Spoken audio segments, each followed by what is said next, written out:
யாரா இவன் டேமேஜா இருக்கான்? சார் டைம் என்ன சார்? Bad time. தேங்க்யூ.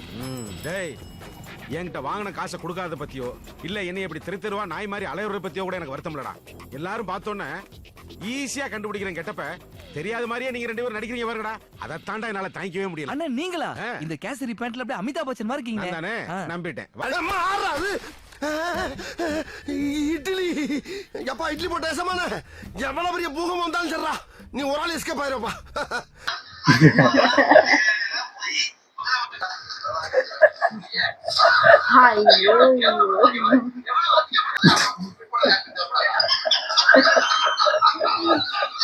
அசிங்கப்படுத்திட்டு இருக்காங்க.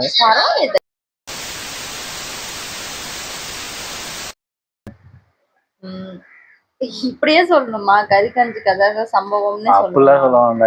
லூசாப்பா நீ இதுல இருந்து வீடியோ பார்க்க போறோம். சரி, யதார்த்தமா நீ பேசி ஆரம்பிச்சு. இரு வரேன். இப்ப நம்ம வந்து லூசாப்பா நீ அப்படின்ற சேனல்ல இருந்து நம்ம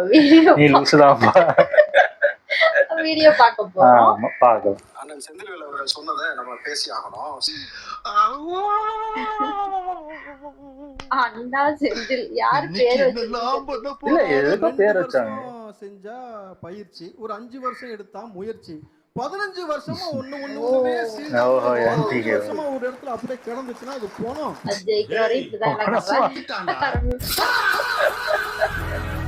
மாற்றம் எந்த அளவுக்கு நிகழ்ந்திருக்கு? அவங்களுக்கு 8ல இருந்து 4 மாறி இருக்கு. பெரிய மாற்றம் தானே. எந்த அளவுக்கு மாறி இருக்கு? திமுகல ஸ்டாலின் அவர்கள் கூட வந்து எம்எல்ஏவா ஜெயிக்க முடியல. அதாவது இன்னைக்கு 2 பேருக்கு தான் போட்டிய. ஒண்ணு அழுவினிக்கும், இன்னொன்னு புழுவினிக்கும்.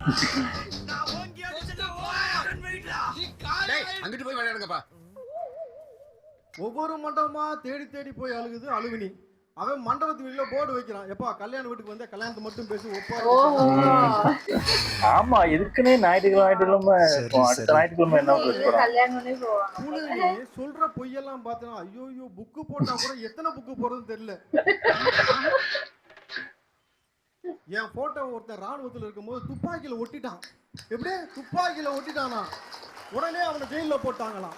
அப்புறம் திருப்பி 2 மாசம் கழிச்சு வெளியே வந்தானா, மறுபடியும் துப்பாக்கியில ஒட்டினானா. ராணுவத்துல உண்மையை சொல்லியிருக்காரு. அதுல போய் அண்ணன் படத்தை ஒட்டிட்டான். யார் படத்தை? அண்ணன் படத்தானா? இவர் படத்ததானா? கத்தி பிடிச்சி உள்ள ஒட்டி வச்சுட்டாங்க. 2 மாசம் சிறையில் இருக்கான்.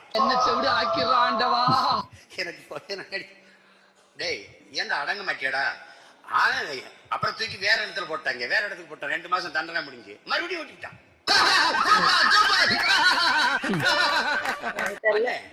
அவன் என்ன என்ன சிறையில போற நான் ஒட்டுவேன்.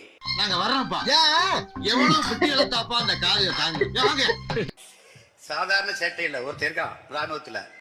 அதான் ஒருத்தர யாரு போட்டோட போட்டா தெரிஞ்சுக்கலாம். என்ன அதெல்லாம் இந்த மாதிரி கதை சொல்லிக்கிட்டும் ஒப்பாரி வச்சுக்கிட்டும் திருட்டுத்தனம் பண்ணவங்க எல்லாத்தையும் ஒட்டு மொத்தமா தளபதின்ற ஆளை அடிச்சு வெளியே தள்ளி இருக்கு. இது ஏன் எல்ல ஏன் கோர்ட்டு என்ன மீறி இனிமே எதுவும் பண்ண முடியாது. கடைய சாப்பிட்டு கிளம்பு. நாங்கள் நல்லவர்கள், நாங்கள் யோக்கியர்கள், நாங்கள் நல்லாட்சி கொடுத்தவர்கள் என்று இவர்களால் ஒரு நாளும் சொல்ல முடியாது. நாம் தமிழரால் எப்பவுமே சொல்ல முடியாது. ஒரு நாள் ஆட்சி வரப்போறது கிடையாது. ஒரு பக்கம் லஞ்சம் வாங்கி பழக்கப்பட்டது, இன்னொரு பக்கம் திருடியே பழக்கப்பட்ட நபர்கள். நல்ல காம்பினேஷன். Good combination. மைண்ட்ல வச்சிருக்கிறேன். இன்றைக்கு சம்ம நினைச்சவனே பார்த்தாக்கா சிங்கப்பூர்ல சுற்றுலா போயிருக்காருன்னு பார்த்தா அங்க போய் ஆஸ்பத்திரியில படுத்துட்டு ஒருத்தர் போஸ்ட் கொடுக்குறாரு. ஏவா வேலுவான். என்னையானாக்கா நெஞ்சு வலி வந்து விட்டது. என்ன கம்ப்ளைண்ட்? இவ்வளவு நாள் இது இல்லையா? அப்ப கேட்டா முன்னாடியே இது பண்ணிட்டாங்க. கொடுக்குறாங்க. இப்படி ஆக்ட் பண்றியா? கையில கட்டு போட்டுக்கின்னு ஹார்ட் அட்டாக்ன்றீங்க. ஒரு நாள் கூட சிஎம் ஆக்கி விடக்கூடாதுன்றதற்காக தொடர்ச்சியாக நீங்க முயற்சி எடுத்திருக்கீங்க. இன்னைக்கு 10 பேர் அதுக்காக கைது செய்யப்பட்டிருக்காங்க. நேத்து கூட 3 பேர் மாட்டினாங்க. திரும்பி யாரோ இது பண்ணி மாட்டிருக்காங்க. வெக்கமா இல்ல? இலக்கமா இல்ல? இலக்கமா இல்ல? வெக்கமா இல்ல? விஜயகாந்த் அடிச்சாரு அடியில, தளபதியோட அண்ணன் விஜயகாந்த் அடிச்ச அடியில எதிர்கட்சியா தான் வரல, தளபதி அடிச்சாரு எம்எல்ஏவா கூட வரல ஒருத்தர் குளத்தூர்ல. அத வேற ஞாபகப்படுத்திட்டீங்க. அப்பா அதெல்லாம் நடக்குமான்னு இருந்து போ. மறக்க முடியல. காசு கொடுக்கலையா, உங்களை மாதிரி சாராயம் குவார்டர் பிரியாணி கொடுக்கலையா, தளபதி என்ற ஒற்றை பேருக்காக இன்னைக்கு அத்தனை பேர் எம்எல்ஏவா உள்ள உட்கார்ந்துருக்கிறாங்க. இன்னும் பயங்கர இதுதான். இதை நீங்க போடணும் கண்டிப்பா. 26ல நிற்பாரா போய் முதலமைச்சர் சீட்ல சிவாஜி அவர் தானே 25 வருஷம் கட்சி நடத்திட்டு குச்சி சாப்பிட்டு இருப்போம். கட்சி நடத்துறோம். போட்ட ரூல்ஸ் அவனே பிரேக் பண்ணிட்டு வந்திருக்கானா? மூச்சிலேயே முடிச்சிருவான். குச்சி ஐஸ் வாங்கிட்டு சப்பிட்டு போட்டுக்கடா. நாங்க கட்சி நடத்துறோம். என்ன திமுக குச்சி ஐஸ் வாங்கி தரவா? சாப்பிடுறியா? நாகரிகமா பேசுறேன்னா சார், அங்க குச்சி ஐஸ் வச்சு இப்ப எங்க உட்காந்துருக்காருன்னு தெரியல. நிறைய குச்சி ஐஸ் வாங்கி கொடுத்துருக்காங்க போட்டுருக்கு நம்ம பசங்க. ஆளை காணோம் சார். திமுகவை ஒழிக்க அண்ணா திமுக ஆரம்பிக்கப்பட்டது. திமுகவை ஒழிக்க நாம் தமிழர் ஆரம்பிக்கப்பட்டதாக சொல்லப்பட்டது. இன்று மூவரும் ஒரே அணியில் நிற்க வைத்தது மாற்றமா இல்லையா? செய்து நீங்கள் இனிமேல் இதுபோல் அழைக்கிற போது அரசியல் கட்சியில் இருந்து ஒரு இடமாவது சட்டமன்றத்தில் இடம்பெற்றவர்களை அழைத்துத்தான் நீங்கள் விவாதிக்க வேண்டுமே ஒழிய அது கரெக்ட் தான். இத்தனை ஆண்டு காலமாக என்று இல்ல எதுக்கு கூப்பிடுறாங்க எனக்கு ஏதாவது புரியல. அடிச்சுக்கலாம்பா. எப்படிப்பட்ட நிர்வாகம்? ஆனா இந்த தாவேகா வந்து மாற்றா இருக்க போதா இல்ல இவ்வளவு பேசுறீங்க, மாற்றம்னு 15 ஆண்டுகளுக்கு மேலா பேசுறீங்க. ஆனா உங்களை மக்களை நம்பலையே, இவங்களை தானே நம்பி ஆட்சியில உட்கார வச்சிருக்கீங்க. மாதிரி இல்ல, உண்மையிலே செருப்பாலதான். இன்னைக்காவது இவங்க ஆட்சியில யாராவது காலையில சட்டமன்றத்துக்குள்ள வந்து சாயங்காலம் 5 மணிக்கு போன வரலாறு இருக்கா சார்? தலையிலையும் கிட்டத்தட்ட 1,35,000 கடன் வாங்கி வச்சுட்டு போயிருக்கு திமுக. அதிகபட்சமா ஊழல் செய்யறதுன்னு ஒண்ணு இருக்குல்ல. 10 லட்சம் கோடி கடன் சொன்னாங்க. ஆனா இங்க விசாரிச்சு பார்த்தா 13 லட்சம் கோடி கடன் வாங்கி வச்சிருக்காங்க. கம்மியா சொல்லிட்டு போயிருக்காங்க. கரூர்ல பாதிக்கப்பட்டு உயிரிழந்த அந்த குடும்பத்திற்கு அரசாங்க வேலை தருவேன்னு சொல்றாரு என் தளபதி. பேருக்கு அரசு வேலை கொடுத்தீங்களே, என்ன குவாலிபிகேஷன்? இது என்ன பேசிக் குவாலிபிகேஷன் நாட் நெசசரின்னு ஓப்பன் யூனிவர்சிட்டியில போடுற எக்ஸாம். சீஃப் செக்ரட்டரியா டிஸ்ட்ரிக்ட் கலெக்டரா போடல. அவங்க கல்வி தகுதிக்கு ஏற்ற மாதிரி ஒரு வாழ்வாதாரத்துக்கு வேலை. திமுக ஒரு 40 பேருக்கு வாழ்வாதார வேலை கொடுக்கறத பார்த்து வருத்தப்படுதுன்னா எனக்கு புரியல. அந்த மாதிரி எவ்வளவு பேருக்கு உங்க கட்சியில துணை முதல்வர் போஸ்டிங் எல்லாம் கொடுத்துருக்கீங்க. பாவம் பார்த்து குடும்பத்துல பிறந்த ஒரே அந்த துணை முதல்வர் போஸ்டிங் கொடுத்தீங்க. துணை முதல்வர் போஸ்டா கொடுத்தோம். பாவம் அவங்க சாப்பிடுறதுக்கு ஒரு வேலை வாங்கி கொடுத்தோம். அதுக்கே இவ்வளவு கோபப்படுறீங்களே. துணை முதல்வர் பதிலாம் கொடுத்தீங்க. நாங்க கேட்டோமா? பதில் சொல்லுவா வேணாம்.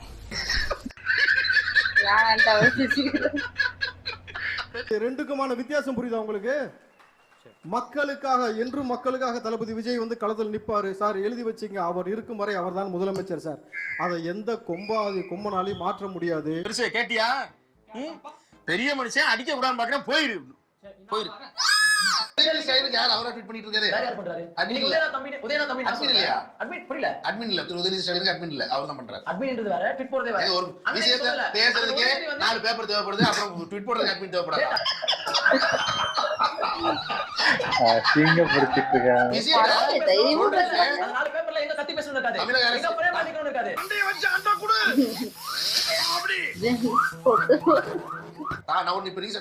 அரசு உங்கள் ஆட்சியை இந்த உலகமே பார்த்துக் கொண்டிருக்கிறது. அடுத்ததாக நானும் பாக்குறேன். கல்யாணம் கிட்டே அதான் எடுத்துட்டு போறாரு ஸ்கிரிப்ட்.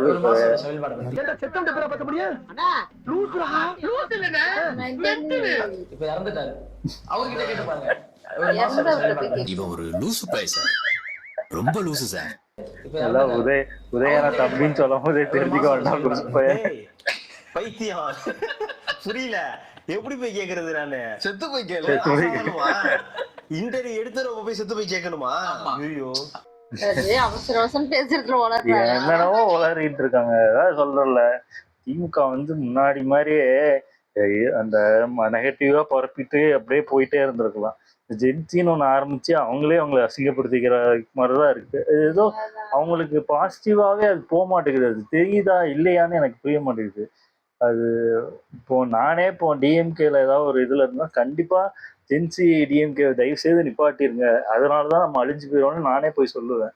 இப்படி சொல்லியும் பண்றாங்கன்னா அப்போ என்ன ஆனா யோசிச்சு பார்க்கும்போது நம்ம அம்மா அப்பாங்கெல்லாம் எவ்வளவு ஞாபகம் இருக்காங்கன்னு இப்பதான் புரியுது. ஐயா அந்த பழைய வீடியோ நிறைய போட்டிருந்தாங்க. அதாவது ஸ்டாலின் வந்து எப்போ ஒரு ரொம்ப பழைய வீடியோன்னு நினைக்கிறேன். அதுல சொல்றாரு, நாங்க மட்டும் ஆட்சிக்கு வந்தோம்னா மதுபானம் எதுவுமே இருக்காது, ஒரு சொட்டு மதுபானம் கூட கிடைக்காது அப்படின்னு. என்னடா இது இப்படி உருட்டி, அதாவது இது வந்து ஒரு எலெக்ஷனுக்கு இல்ல, எல்லா எலெக்ஷனுக்கும் அவங்க இருக்கட்டும், கனிமொழியா இருக்கட்டும், உதயநிதியா இருக்கட்டும், இதையே சொல்லி சொல்லி சொல்லி சொல்லி ஏமாத்திட்டு ஓட்டு வாங்கிட்டே இருந்திருக்காங்க. இதையும் நம்பி ஓட்டு எப்படிதான் போடுறாங்க எனக்கு இத ஓகே. எனக்கு வந்து சீமான் உண்மையாவே ரொம்ப பிடிக்கும். ஒரு வீடியோல நிறைய நான் ரியாக்ட் பண்ணிருக்க முடியும். அவர் வந்து நிறைய கதைலாம் சொல்லியிருக்காரு. நான் கூட இந்த ஆம ஓட்டுல உட்காந்து ஏதோ படகுல போனாங்க. நான் உண்மையாவே நான் நம்பினேன் அதெல்லாம். அவ்வளவு பெரிய ஆமை இருக்கும் போல இருக்கு. ஒரு ஃபேண்டசி படத்துல காட்டுறானா அதெல்லாம் உண்மை இல்லாத கதை காட்டுறாங்க. அந்த காலத்துல இருந்திருக்கும் போல. இவர் வந்து வேற பயங்கரமா கதை சொன்னார். அதுல ஆம ஓட்டுல ஏறி படகு இதை சவாரி பண்ணன்னு சொன்னாரு. அப்புறம் AK-47 அதான் நான் அந்த ஆமோட வந்து நான் நம்புறேன். அது உண்மையாவே இருக்கான்னு நான் போய் சர்ச் பண்ணி பார்த்தேன். அவனும் எனக்கு தெரிஞ்சே